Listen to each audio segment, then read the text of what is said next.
اس pharma industry کے potential کو اگر ہمیں یوٹیلائز کرنا ہے میکسیمم تو اس کے لیے اب کیا امیدیں آپ کو لگانے کی اس وقت ضرورت ہے؟ گورنمنٹ کو کیا اسٹیپس لینے چاہیے اور ایز یونائٹڈ بزنس گروپ کے پریزیڈنٹ آپ لوگوں کو ابھی مزید کیا کچھ کرنا ہے؟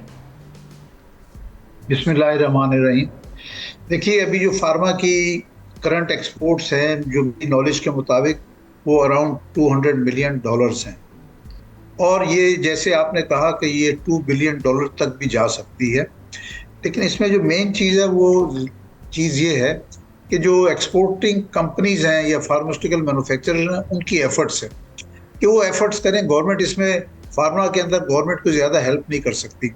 دیکھیے ان کے اوپر پہلے ہی ڈیوٹی کوئی نہیں ہے، سیل ٹیکس کچھ نہیں ہے، تو اب رہ گیا مسئلہ کہ ایکسپورٹ کرنے کا۔ تو ایکسپورٹ کرنے کا کام تو صرف فارماسیوٹیکل مینوفیکچررز کا ہے، وہ کوشش کریں اور ایکسپورٹس کو بڑھائیں تو انشاءاللہ آج 200 ہے، یہ 2 سال میں $2 بلین تک بھی جا سکتی ہے، اور اس میں ایفرٹس ہیں required by the manufacturers only. تو زبیر صاحب یہ اس میں ہماری ٹارگٹ مارکیٹس کون سی ہو سکتی ہیں؟ چونکہ ہم اپنے نیبر کنٹریز میں بھی دیکھتے ہیں تو وہاں بھی بڑے مضبوط نیٹ ورک ہیں فارما کے، ان کی ایکسپورٹس بھی بڑی زبردست ہیں، اور ان کی جو میڈیسن مارکیٹس ہیں وہ بھی انہوں نے زیادہ کیپچر کی ہوئی ہیں۔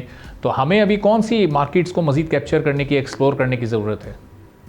دیکھیں ہماری جو فارما کی مارکیٹس ہیں اس میں ایک تو افریقن کنٹریز ہیں، یہاں پہ ہمارے لیے بہت سارا پوٹینشیل ہے، اور اس کے بعد سینٹرل ایشین ریپبلک جس میں ازبکستان، تاجکستان، کرغزستان اور دیگر سینٹرل ایشین ریپبلکس جو ہیں، وہاں ہم ایکسپورٹ بڑھا سکتے ہیں۔ آلریڈی کچھ پروڈکٹس جا رہی ہیں، لیکن ابھی بھی وہاں پہ بہت سارا پوٹینشیل ہے کہ وہاں ہم اپنی ایکسپورٹس کو انکریز کر سکتے ہیں۔